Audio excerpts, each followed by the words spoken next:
പോയി ചോദിച്ചാൽ മതി എന്ന് പറഞ്ഞാൽ ജനം ആ മുഖ്യമന്ത്രിയോട് ഇപ്പം എന്താ പറഞ്ഞത്? വിട്ടിപ്പോയിരുന്നാൽ മതി.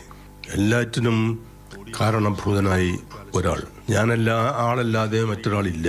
അത് 10 പ്രമാണങ്ങളിൽ പറയുന്നുണ്ട് മോശയുടെ, ഞാനല്ലാതെ മറ്റൊരു ദൈവം ഉണ്ടായിക്കൂടാ എന്ന്. അത് ഒരു കമ്മ്യൂണിസ്റ്റ് വ്യവസ്ഥയിൽ ജനങ്ങൾക്ക് സ്വീകാര്യമായ നിലപാടല്ല. അത് ഈ ഒരു പതനം ഇങ്ങനെ ഉണ്ടായതിൽ പാർട്ടിക്ക് വലിയ ഉത്തരവാദിത്വമുണ്ട്. കോടിയേരി ബാലകൃഷ്ണന്റെ കാലശേഷം മുഖ്യമന്ത്രിയെ നിയന്ത്രിക്കാൻ പാർട്ടിക്ക് കഴിയാത്ത അവസ്ഥ വന്നു. സാധാരണ ഒരു കമ്മ്യൂണിസ്റ്റ് മുഖ്യമന്ത്രി എന്ന് പറഞ്ഞാൽ അത് വലിയ പദവിയല്ല. കമ്മ്യൂണിസ്റ്റ് മുഖ്യമന്ത്രി പ്രവർത്തിക്കുന്നത് പാർട്ടി സെക്രട്ടറിക്ക് വിധേയനായിട്ട് അത് പോയി. അത് നഷ്ടപ്പെട്ടു. പാർട്ടിയുടെ നിയന്ത്രണം പൂർണ്ണമായും നഷ്ടപ്പെട്ടു. ഇതൊക്കെ ജനങ്ങൾ കാണുന്നുണ്ടല്ലോ. പഴയ കാലം പോലെ അല്ലല്ലോ. ഇക്കാലം അത്രയും പിണറായി പോയി ഏകാധിപതിയായിരുന്നു.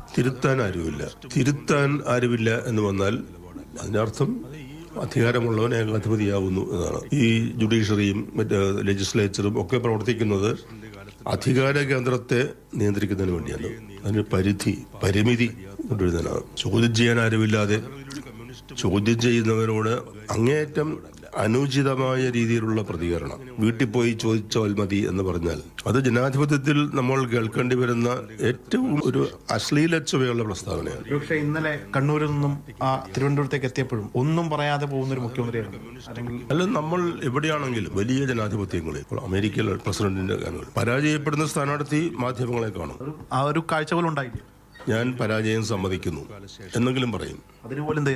അതിനുപോലും തയ്യാറാവാതെ ഞാൻ ആരോടും ഒന്നും പറയില്ല, മിണ്ടില്ല, ഞാൻ രഹസ്യമായി തിരുവനന്തപുരത്തേക്ക് പോകുന്നു എന്നൊക്കെ പറഞ്ഞാൽ അപ്പൊ പിന്നെ അദ്ദേഹത്തെ നമ്മൾ അങ്ങനെ വിശ്വസിക്കും. നമ്മളിപ്പോ ഞാനുൾപ്പെടെയുള്ളവർ തോറ്റു നിൽക്കുകയാണ്. ഈ തോറ്റു നിൽക്കുന്നവർക്ക് ഒരു കോൺഫിഡൻസ്, പ്രത്യാശ നൽകുന്നതിനുള്ള ഉത്തരവാദിത്വം പിണറായി വിജയൻ ഉണ്ടായിരുന്നു.